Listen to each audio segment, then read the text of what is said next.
Assalamualaikum warahmatullahi wabarakatuh. Alhamdulillah. Alhamdulillahil qadim wujuduh, al-'amim fadluhu wajuduh. Khaliqil aflaki wa mudabbiriha wa badil asya'i wa musawwiriha. Ahmaduhu hamda man waffaqahu fa'arafah wa ashkuruhu ala tamamin ni'mah wal minnah. Ashhadu an la ilaha illallah wahdahu la syarika lah, ilahun jalla wa ala 'anil mathili fi dzati wa sifah. Wa ashhadu anna habibana wa qudwatana wa qurrata a'yunina Sayyidana wa nabiyana Muhammadan abduhu wa rasuluh, nabiyyun arsalahullah birrahmah warra'fah wa ala alihi wa ashabihi ulil taqwa wal ma'rifah, amma ba'dah. Kepada para alim, para ulama, para habaib, para syaraif, para tuan guru, para asatid wa asatidah yang kami hormati dan kami muliakan. Wabil khusus abah-abah ulun di sini, Abah Haji Muhammad Ihsan, Abah Haji Riyadi, Abah ulun juga, dan Abah ulun seberataan. Ampun maaf kadakawa menyebutkan nama-nama Abah ulun satu persatu, akan tetapi ketidakmampuan kami untuk menyebutkan nama Abah ulun seberataan tidak mengurangi rasa hormat dan takdim kami kepada Abah ulun seberataan. Mudah-mudahan Abah ulun yang hadir di sini senantiasa dipanjangkan umur oleh Allah Subhanahu wa taala dalam kondisi sihah, afiyah, zahiran wa batinan, lafdan wa ma'nan.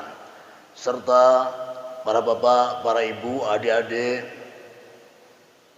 ma'asyarul hadirin wal hadirat wal mustami'in wal mustami'at, jamaah Majelis Raya Darussalam yang dirahmati Allah Subhanahu wa taala. Mudah-mudahan kita semua yang hadir di sini dan yang menyaksikan acara ini baik di dunia nyata maupun dunia maya, Allah Subhanahu wa taala senantiasa memberikan kasih sayang khusus kepada kita semua, memberikan perhatian khusus kepada kita semua, memberikan perlindungan khusus kepada kita semua, sehingga kondisi kita setiap saat dalam kondisi sehat jasmani, sehat rohani, dan sehat ekonomi. Amin amin ya rabbal alamin.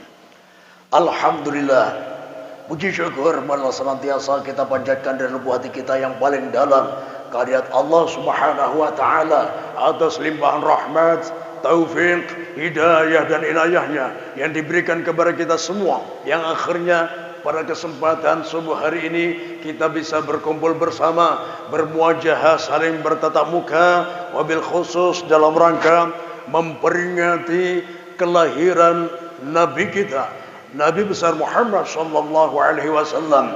Mudah-mudahan dengan memperingati kelahiran Rasulullah sallallahu alaihi wasallam, Allah Subhanahu wa taala menumbuhkan kecintaan kita kepada beliau, menumbuhkan kecintaan kepada Rasulullah SAW untuk keluarga kita dan anak keturunan kita sampai akhir zaman, semuanya mencintai Rasulullah sallallahu alaihi wasallam.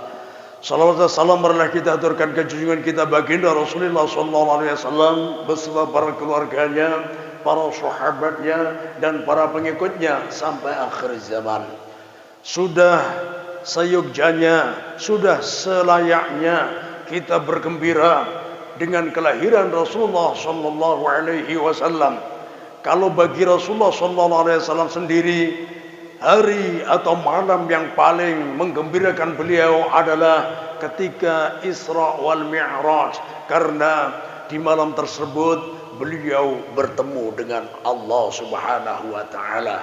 Akan tetapi bagi umat Rasulullah, hari yang paling istimewa yang berhak untuk kita rayakan dan kita harus bergembira adalah hari kelahiran Rasulullah Sallallahu Alaihi Wasallam.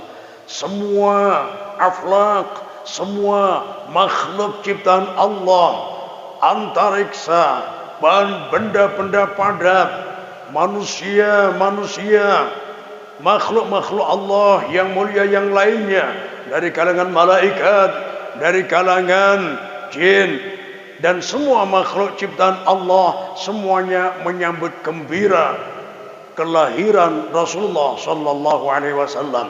Bahkan detik-detik kelahiran beliau luar biasa. Mulai awal bulan, Nabi Adam alaihissalam mendatangi ibunda Aminah dan memberikan kabar gembira. Inni ubashiruk, innaki qad hamalti bi sayyidil alamin. Wahai Aminah bintu Wahbin, aku memberikan kabar gembira bahwa engkau sedang hamil penghulu dari seluruh alam. Wa idza wada'ti sammihi Muhammadan. Ketika nanti sudah lahir, berilah nama Muhammad, yaitu orang yang dipuji di dunia dan di akhirat. Kemudian bulan yang kedua, maka didatangi Nabi Syekh alaihissalam memberikan kabar gembira. Kemudian di bulan yang ketiga, Nabi Idris alaihissalam mendatangi ibunda Aminah memberikan kabar gembira. Kemudian bulan yang keempat, maka datanglah Nabi Nuh untuk memberikan kabar gembira pula. Bulan yang kelima, datanglah Nabi Hud untuk memberikan kabar gembira pula. Di bulan yang keenam, Nabi Ibrahim Al-Khalil memberikan kabar gembira kepada ibunda Aminah. Di bulan yang ketujuh, Nabiullah Ismail Al-Zabih, beliau memberikan kabar gembira kepada ibunda Aminah. Di bulan yang ke-8 datang pula Nabi Musa Kalimullah mendatangi ibunda Aminah bintu Wahbin untuk memberikan kabar gembira. Dan yang terakhir, di bulan yang ke-9 datang pula Nabi Isa ibnu Maryam memberikan kabar gembira. Inni ubashiruki innaki qad hamalti bi sayyidi au bi rasulin mukarram wa nabiyyin mu'azzam.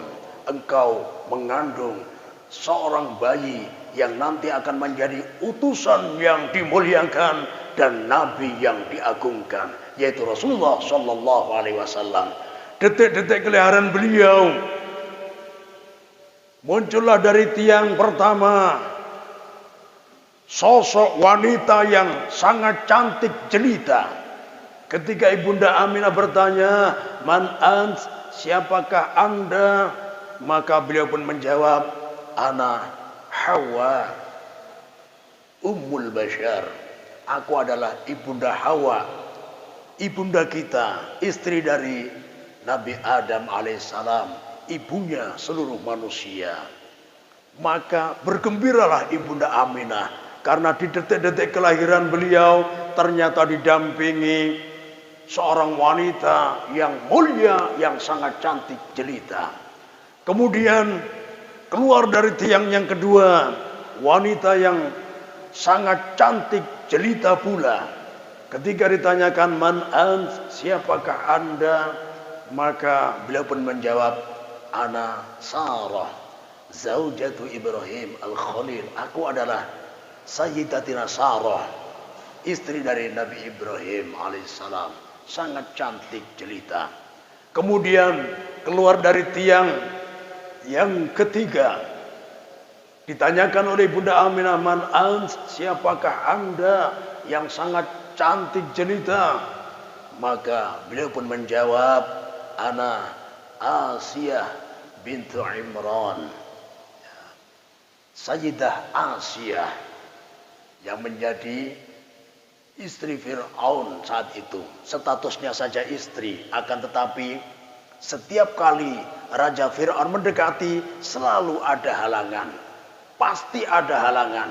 Walhasil Ibunda Asiyah tidak pernah tersentuh oleh Fir'aun. Ini murni penjagaan dari Allah Subhanahu wa Ta'ala, karena Ibunda Asiyah nanti diperuntukkan manusia yang mulia, yaitu Rasulullah SAW di surga nanti. Keluar dari tiang yang keempat, wanita yang sangat cantik jelita. Man ant, siapakah anda yang sangat cantik jelita? Ana Maryam, Ibunda Maryam binti Imran. Beliau adalah ibunda dari Nabi Isa alaihissalam. Ketika detik-detik kelahiran didampingi oleh 4 wanita yang cantik jelita, yang mulia-mulia, makin menambah kegembiraan hati Ibunda Aminah bintu Wahbin. Luar biasa.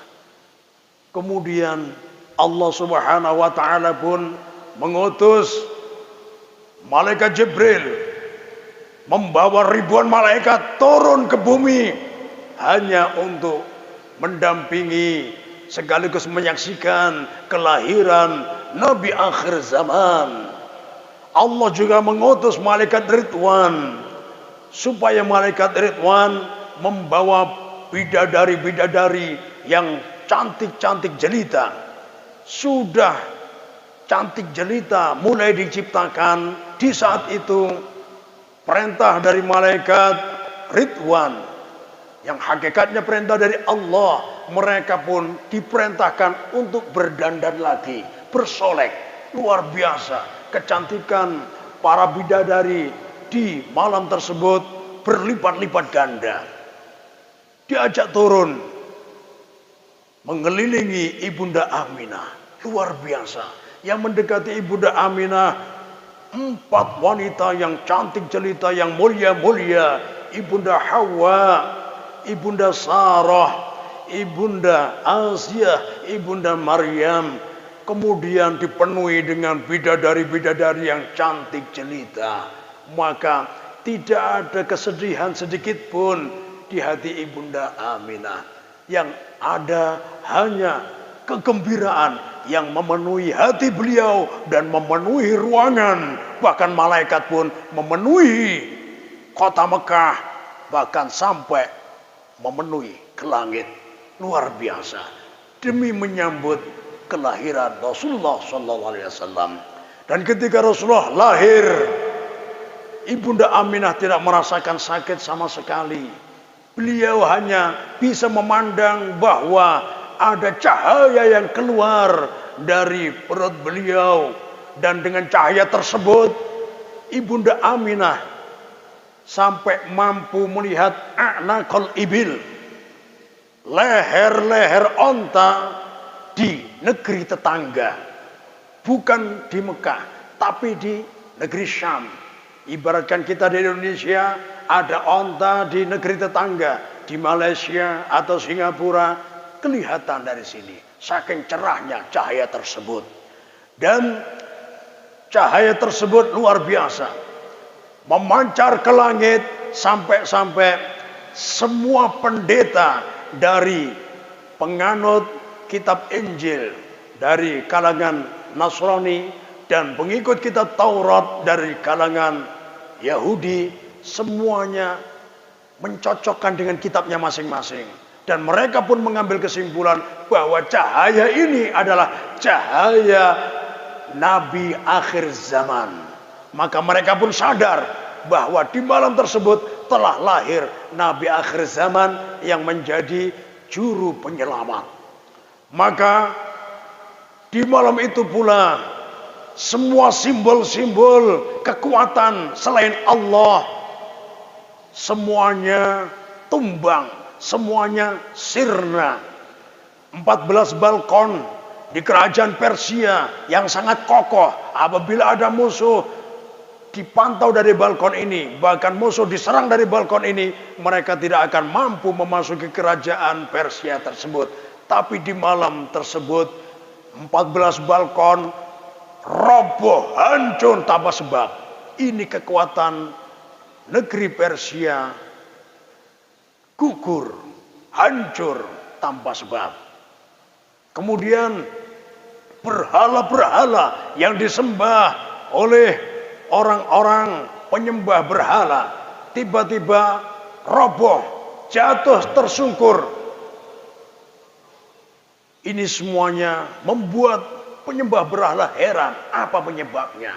Bahkan ada api yang disembah oleh agama Majusi, yaitu agama yang menyembah api. Api tersebut tidak pernah padam selama ribuan tahun.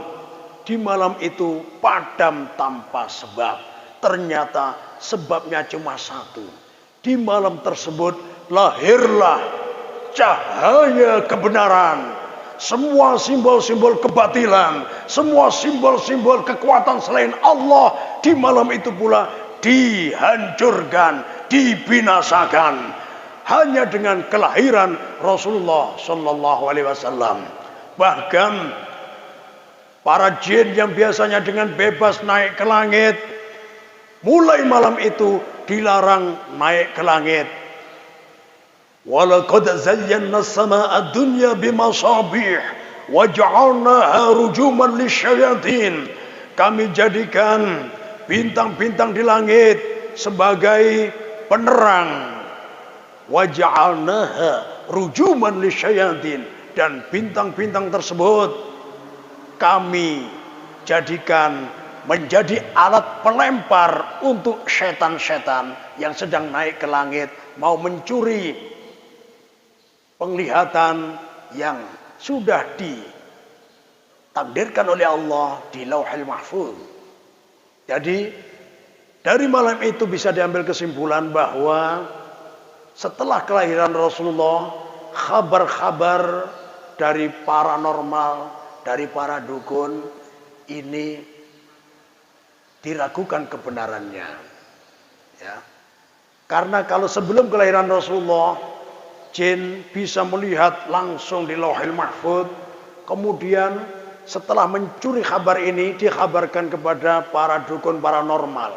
Maka kabar yang dikabarkan oleh paranormal kebanyakan betul.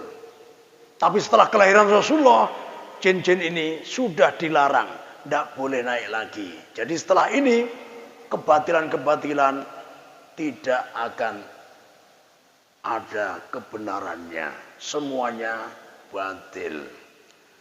Kelahiran Rasulullah luar biasa, cahayanya memancar sampai-sampai orang Yahudi setelah ini mencari di mana letak atau tempat lahirnya bayi tersebut, karena bayi inilah yang akan menjadi juru penyelamat mereka, yang membawa kedamaian, yang diutus ke dunia sebagai rahmat bagi seluruh alam. Inilah kelahiran Rasulullah Sallallahu Alaihi Wasallam. Dan waktu itu Rasulullah Sallallahu Alaihi Wasallam setelah lahir, Ibunda Aminah, beliau sangat belia, sangat muda. Karena ketika beliau menikah dengan Sayyid Abdullah bin Abdul Muttalib, Sayyid Abdullah bin Abdul Muttalib umur beliau 25 tahun. Kemudian Ibunda Aminah bintu Wahb ini umurnya 18 tahun. Jadi beliau ketika mengandung Rasulullah SAW, ketika umur 18 mau naik 19, maka ketika lahir Rasulullah SAW, ASI dari Ibunda Aminah belum keluar. Maka di sini beliau mencari ibu susu, ya, luar biasa. Karena lahir dari Ibunda Aminah, cucu dari Sayyid Abdul Muttalib, maka wajarlah semua putra-putra Sayyid Abdul Muttalib yang menjadi pamannya Rasulullah bergembira. Semuanya bergembira, ya, termasuk dalam hal ini yang bergembira adalah Abu Lahab, ya. Jadi kebiasaan orang Arab, ini kalau ada yang beri kabar gembira, ya, sebagai tanda terima kasih dia selalu memberi hadiah. Ya. Jadi kalau zaman di Arab kebanyakan kalau mata uang dirham sama dinar. Ya. Kalau dinar ini mata uang yang terbuat dari emas. Dirham mata uang terbuat dari perak. Ya. Jadi kalau ada yang beri kabar gembira, kalau kabarnya sedang-sedang saja dikasih dirham, ya, mata uang dari perak. Kalau kabarnya menggembirakan dikasih yang dari emas. Ya. Begitu juga para wanita yang kaya raya, kalau budaknya ngasih kabar perhiasannya, ya, kalungnya dicabut dikasihkan. Begitu juga kabar gembira yang diberikan kepada Abu Lahab bahwa keponakan Anda lahir, putra dari saudara Anda Sayyid Abdullah, ya, sekarang lahir. Belum tahu yang lahir itu laki-laki atau perempuan. Yang penting anak keponakannya lahir, sebagai paman langsung bergembira. Kebetulan yang memberi kabar adalah seorang budak, Thuwaibah. Maka waktu itu Abu Lahab tidak membawa dinar, tidak membawa dirham, tidak membawa sesuatu yang berharga. Tapi kebetulan budak ini adalah hak miliknya, maka dia langsung mengambil kesimpulan hadiahnya adalah kemerdekaan bagi sang budak yang memberi kabar gembira. Ya Thuwaibah, al-an ataqtuki, karena engkau membawa kabar gembira yang membuat aku gembira, ya, maka sekarang juga engkau aku merdekakan. Nah, dimerdekakanlah Thuwaibah. Kemudian Thuwaibah ini, ya, melihat atau ikut menjenguk Ibunda Aminah, terutama tujuan beliau melihat bayi yang dilahirkan. Melihat Ibunda Aminah tidak mampu menyusui karena tidak mengeluarkan ASI, maka Thuwaibah menawarkan jasanya untuk menyusui Rasulullah SAW. Diizinkanlah, dan luar biasa. Ini dalam kitab Bukhari termaktub, ya. Cerita ini bukan sekedar khayalan, ini kejadian. Dan yang mencantumkan ini bukan orang sembarang, Imam Bukhari, bukan imam sembarangan. Ya. Jadi beliau mencantumkan kisah ini dalam kitab, ya, bahwa Abu Lahab dimasukkan di neraka yang menyala-nyala. Akan tetapi setiap hari Senin dia mendapatkan dispensasi, mendapatkan keringanan, tidak disiksa. Ya. Ketika Abu Lahab heran, kenapa hari ini aku tidak disiksa? Bertanya kepada Allah, limadha ya Rabb? Jawabannya adalah karena ketika hari Senin kelahiran kekasihku yaitu Rasulullah SAW, engkau bergembira. Ya. Dan dengan kegembiraanmu engkau memerdekakan budakmu yang bernama Thuwaibah. Maka setiap hari Senin engkau aku merdekakan.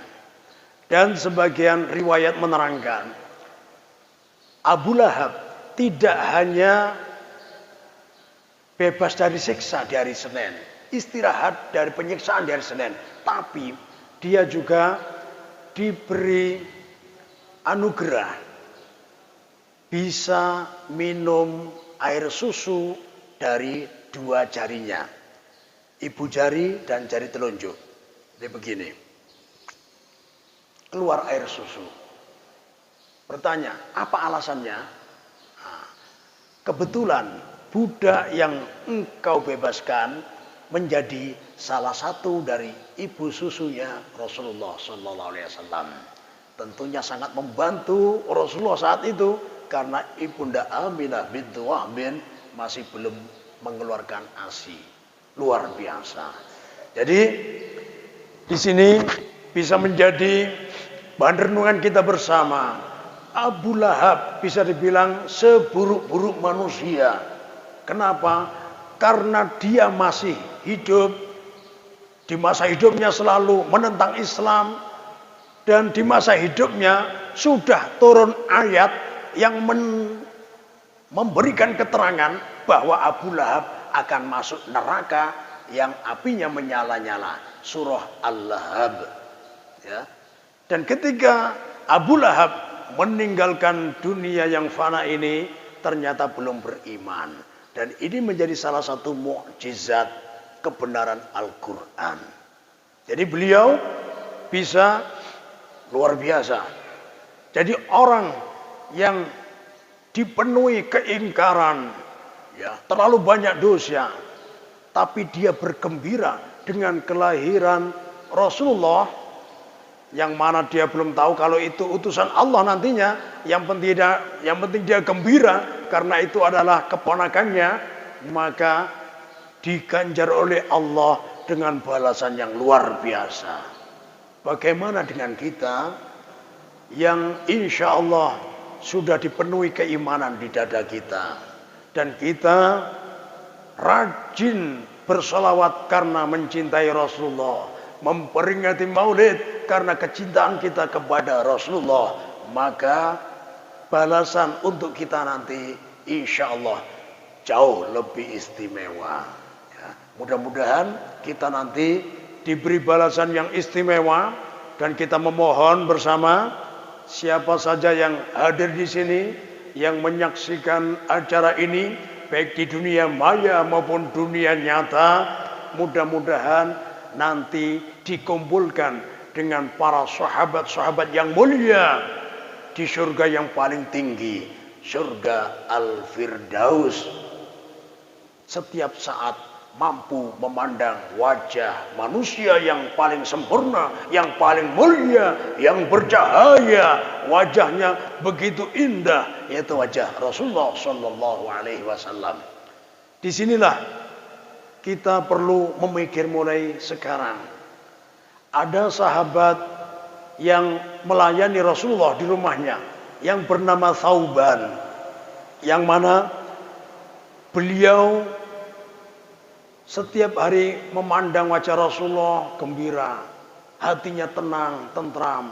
Tapi suatu ketika Rasulullah beberapa hari ada keperluan dakwah keluar rumah, otomatis beberapa hari tidak ada di rumah. Ternyata Thauban seperti orang yang sakit parah, badannya menggigil, bahkan raup wajahnya pun memutih karena pucat. Ternyata penyebab wajah pucat tersebut adalah dia menahan kerinduan yang begitu dalam. Obat kerinduan hanya satu, yaitu pertemuan. Ketika Rasulullah datang, maka sakit rindu tadi langsung terobati karena bertemu dengan Rasulullah. Akan tetapi Rasulullah masih melihat ada athar bekas wajah Thauban yang tadi putih pucat. Maka Rasulullah bertanya, "Ya Thauban, abika wajah? Apakah engkau sakit?"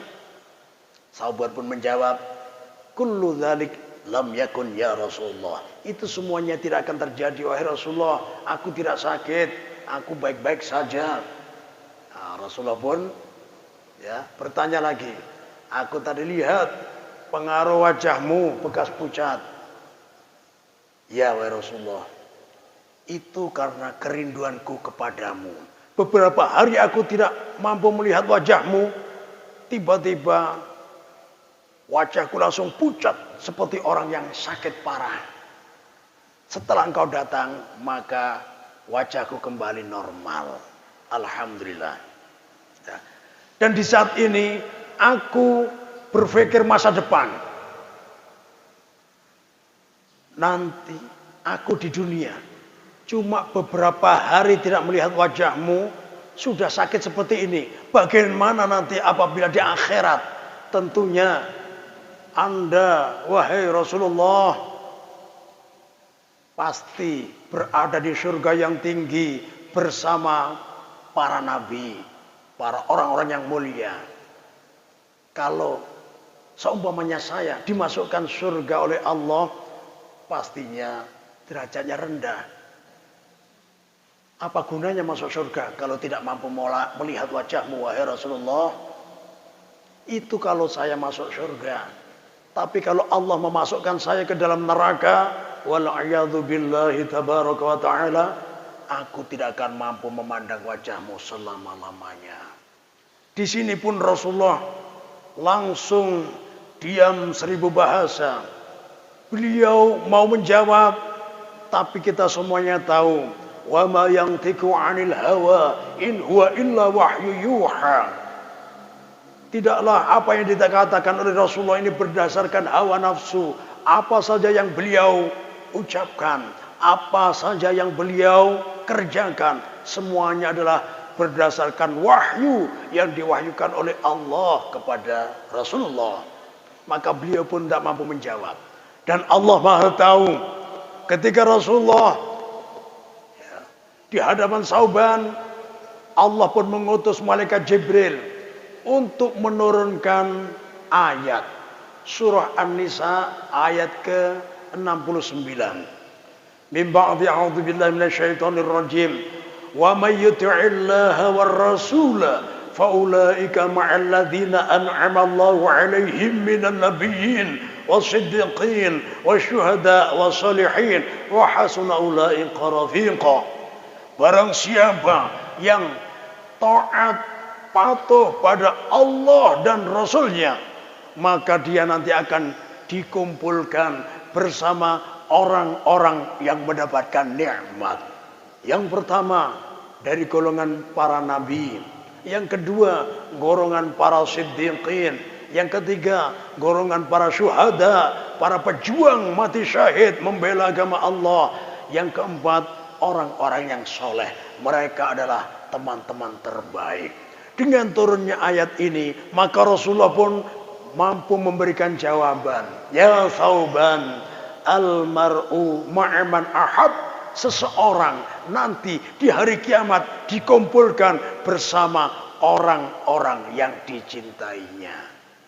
Oleh karena itu, mulai saat ini, mari kita tanamkan dalam hati kita, keluarga kita, anak cucu kita, kita cintakan, kita idolakan hanya pada Rasulullah Sallallahu Alaihi Wasallam. Kita tiru kecintaan para sahabat kepada Rasulullah Sallallahu Alaihi Wasallam. Bayangkan, ya, ada salah satu sahabat yang sudah masuk surga. Masuk surga, kurang apa? Sudah masuk surga, ternyata karena Rasulullah masih hidup di dunia, minta bertemu Rasulullah keluar dari surga sementara.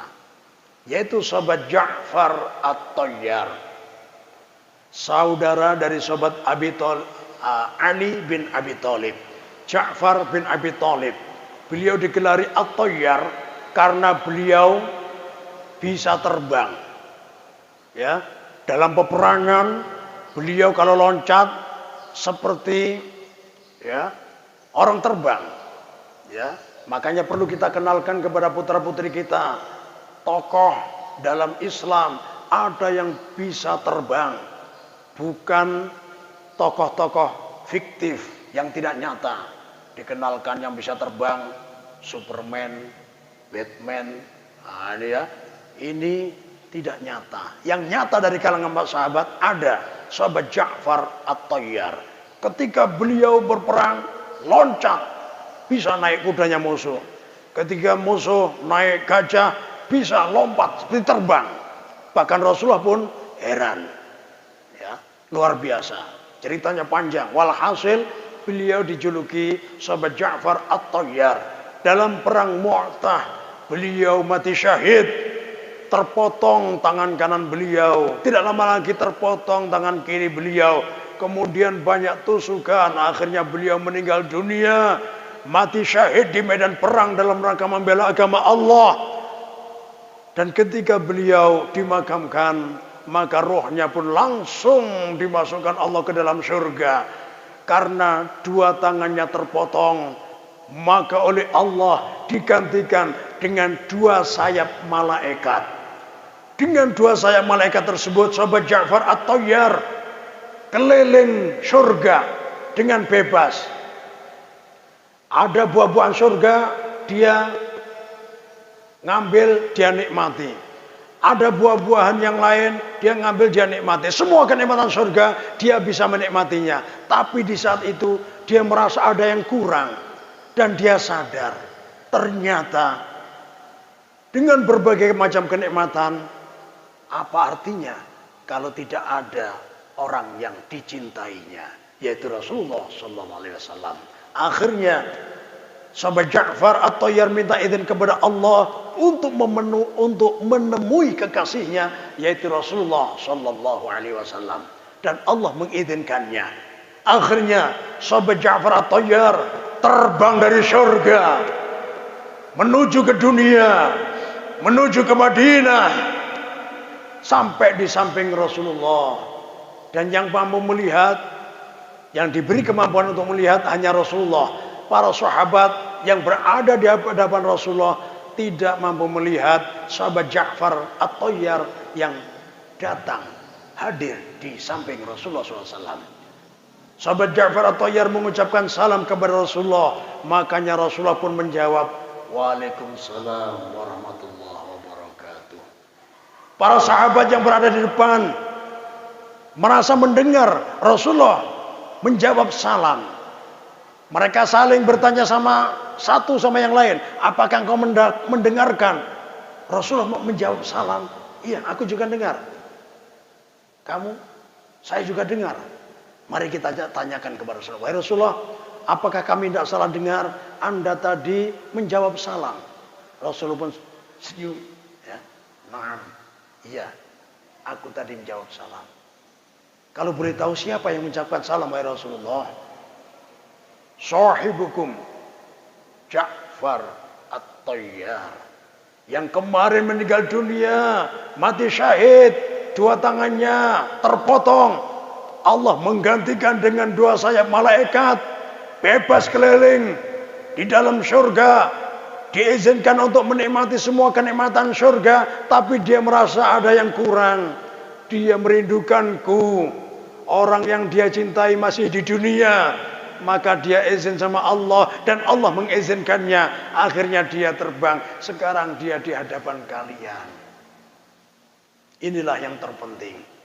Sudah di surga, tapi karena tidak ada Rasulullah, maka bisa dibilang apa artinya? Maka disinilah kita perlu memantaskan diri supaya menjadi penghuni surga tertinggi, surga Al-Firdaus, karena di sanalah Rasulullah tinggal. Ibaratkan, ya, kalau bapak-bapak, ibu-ibu melihat acara live di Mekah, di sana banyak hotel-hotel di sekeliling Ka'bah, tapi ada hotel yang paling tinggi, menjulang tinggi, ya, Grand Zamzam. Di sekelilingnya hotel-hotel yang Mekah juga, tapi yang paling tinggi, paling megah, paling menjulang tinggi adalah Grand Zamzam. Kurang lebih gambarannya seperti ini. Surga banyak, tapi yang paling tinggi adalah surga Al-Firdaus. Bahkan semua sungai-sungai di surga, sungai yang mengalir susu, sungai mengalir madu, sungai mengalir khamr, dan sungai-sungai yang lain, semuanya bersumber dari sungai Al-Firdaus. Yang terpenting adalah para sahabat-sahabat yang mulia berada di surga Al-Firdaus. Kenapa? Karena mereka dikumpulkan dengan manusia yang paling mulia, wajahnya yang bercahaya, wajahnya yang sangat indah, yaitu Rasulullah Sallallahu Alaihi Wasallam. Mudah-mudahan dengan kita memperingati Maulid Nabi Muhammad Sallallahu Alaihi Wasallam pada pagi hari ini, mudah-mudahan Allah Subhanahu Wa Taala menyadarkan kita semua sehingga dalam keseharian kita selalu mengikuti sunnah-sunnah Rasulullah Sallallahu Alaihi Wasallam dalam segala aspek kehidupan kita sehari-hari. Barang siapa yang ingin selamat di dunia dan di akhirat, tiada lain tiada bukan caranya harus mengikuti sunnah Rasulullah Sallallahu Alaihi Wasallam. Kalau ingin bahagia di dunia sampai di akhirat, maka kita harus mengikuti Rasulullah Sallallahu Alaihi Wasallam. Dan perlu kita ketahui bahwa contoh suri tauladan dari Rasulullah sangatlah lengkap. Laqad kana lakum fi Rasulillahi uswatun hasanah. Sungguh benar-benar terdapatkan pada diri Rasulullah suri tauladan yang baik. Tidak hanya baik, tapi sangat lengkap. Kalau kita perinci, mulai kecil, siapa yang pernah mengalami kondisi yatim piatu? Siapa yang pernah menjadi pemuda pekerja keras? Siapa yang pernah menjadi suami yang baik? Siapa yang pernah menjadi sosok ayah yang baik? Siapa yang pernah menjadi sosok kakek yang baik? Siapa yang pernah mengalami kondisi miskin? Siapa yang pernah mengalami kondisi kaya raya? Siapa yang pernah mengalami kondisi lemah? Siapa yang pernah mengalami kondisi memegang kejayaan 100%? Itu semuanya pernah dialami oleh Rasulullah Sallallahu Alaihi Wasallam. Mudah-mudahan di bulan Maulid ini Allah menyadarkan kita semua untuk sadar mencari suri tauladan dari Rasulullah SAW, sehingga ketika kita introspeksi diri sekarang, Allah Subhanahu Wa Taala menempatkan kita dalam posisi apa, kita cari suri tauladan dari Rasulullah, kita pasti menemukannya. Dan kita berusaha untuk mengikutinya. Apabila ini yang kita lakukan, maka dijamin kita akan selamat di dunia dan di akhirat.